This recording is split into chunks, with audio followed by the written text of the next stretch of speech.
What's going on, beautiful people? Machiavelli Mills TV. So look, y'all, I want to ask y'all a question. Has a movie ever made y'all cry before? I mean, whether you were a kid, whether you were an adult, whether you were a teenager, has a movie ever made y'all shed a tear? I ain't talking about just boo-hoo crying. Like even if you had just a tear or two coming down your eyes, has that ever happened? Man, listen. I had three movies where that happened to me.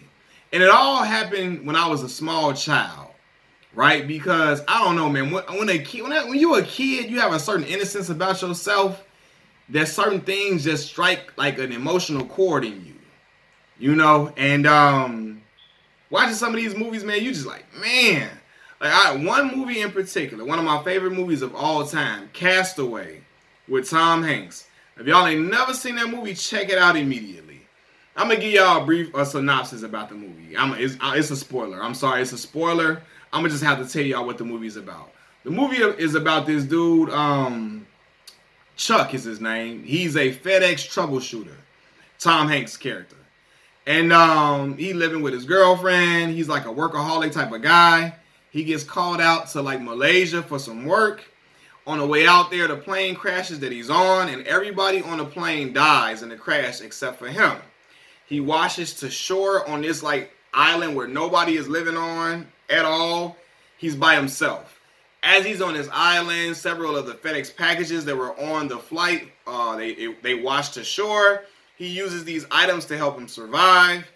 And over the course of this time, like he's on the island for 4 years, stranded. Over the course of this time, because he has no human interaction, he basically befriends a volleyball that he finds in a FedEx package. He names it Wilson because it's a Wilson volleyball. He starts talking to the volleyball because he hasn't been around people for so long. He's starting to lose his he's starting to lose his mind a little bit, right? And he starts talking to the volleyball as if it's like a real person. At one point in the movie, he loses the volleyball, and he crushes his spirit. He's hollering, Wilson!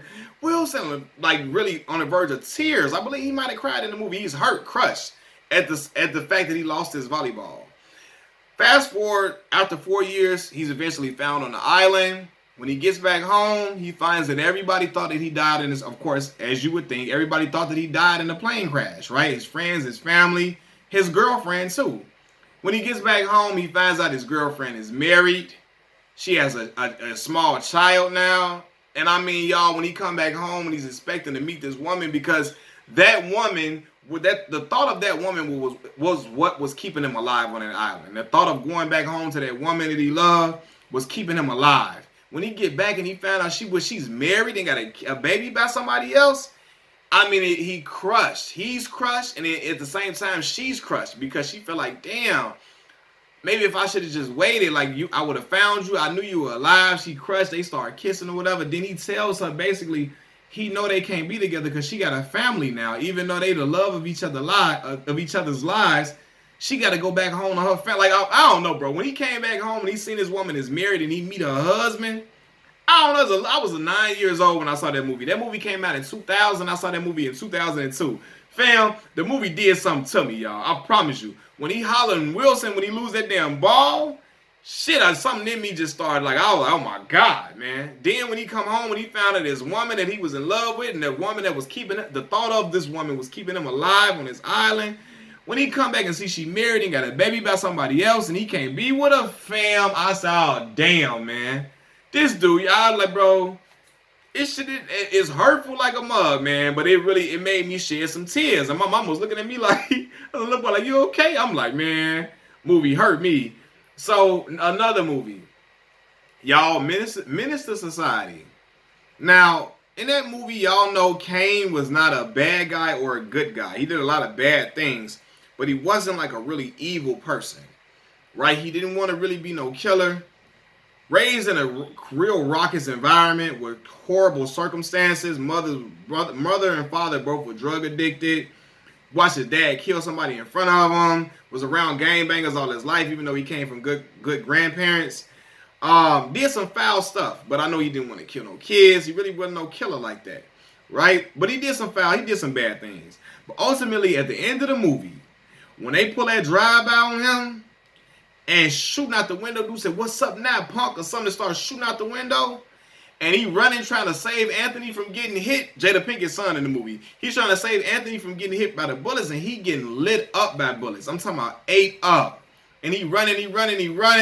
And at the end, when Stacy is shaking him, telling him to shake that shit off, and he just blood just coming all out of his mouth, and he's shaking him, and he said, "My grandfather once asked me if I cared if I lived or died." Or my grandfather once asked me if I cared whether I lived or died. He said, "Well, I do." And now it's too late, and you hear his voice breaking. Fam, I damn near about to cry. Like I promise y'all, like a tear came down my eye then. Like, oh my God, they done killed this boy when he about to go move to Atlanta with Jada Pinkett and get way out the way. He about to move with this girl and go start a new life, and they kill him right when he about to go start a new life. Then they killed Sharif in the process, the brother that was about to move to Kansas with Stacy, and he had already changed his life. He was already leading a good path, trying to lead his homeboys down a better path. He get killed just being an innocent bystander from Kane's situation when he stumped out Elena's cousin. He said he knew dude was gonna come back hard, but he didn't know he was gonna come back hard like that. And I said, oh my God, fam. This shit is just a cautionary tale in the hood for real. The third movie I cried on for real, and I Set It Off, right? Now one, and y'all know in that movie when they killed Cleo, when Cleo knows she about to die, and they play that day after day.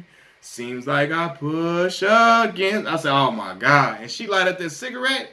She light that square up in the corner. I'm not Queen Latifah. Let me tell you something. She played the hell out that role. When she put that square in the corner of her mouth and light that square for the last time, and she drive all the way through all them bullets getting shot, and then she get out the car and start spraying, and they lighting her up. I said, oh my God. And she just sitting there taking the bullets. I'm like, oh. Bro, y'all know what that shit did to y'all, man. Y'all remember that, man. I know y'all remember it, right? But the part that really got me is when Jada Pinkett survived all of it, and she get, to Mexico where she trying to go. She on the bus. The police officers see her, but he let her go because they know they did her wrong. They killed her brother. You know what I'm saying? All that. They let her go. She get to Mexico. She get to the hotel, whatever she's staying at, and she got all the money on the bed, and she counting the money, and then you hear that song, "You were my sister, my strength, and my pride. Only God may know why that I'll find a way to get through." I said, what? And she said she replaying all the memories with all her friends over the years. I said, oh, no, man. What the hell they trying to do to your boy? I'm a little boy watching this again. I was an emotional kid. God damn. Anyway, them movies really, really did something to me, man. So y'all let me know what movies made y'all cry, what specific scenes in the movie, what movie really made y'all shed a tear, or maybe no movie made y'all cry. Maybe y'all tough as hell, man. Maybe y'all ain't, maybe y'all wasn't as emotional as your boy. Because a movie hasn't made me cry as an adult, but I remember like just them scenes, that was some really powerful. I think just because, I don't know. But as a kid, again, your heartstrings get tugged on a little harder maybe as a kid. Or, I don't know, people as an adult, powerful scenes and emotional stories are just really emotional and it gets to you. But I know them movies, man, they did something to me, especially those specific scenes. So y'all let me know what movie made y'all cry, if they did, or you can say if a movie never made you cry. But let me know what y'all think. What movies made y'all feel that type of way, man? Machiavelli Mills TV. Subscribe to the channel. Thank y'all for watching. Like the video. Share my content. I sure appreciate everybody that's been rocking with me. I appreciate all the new subscribers. I'm out. Peace.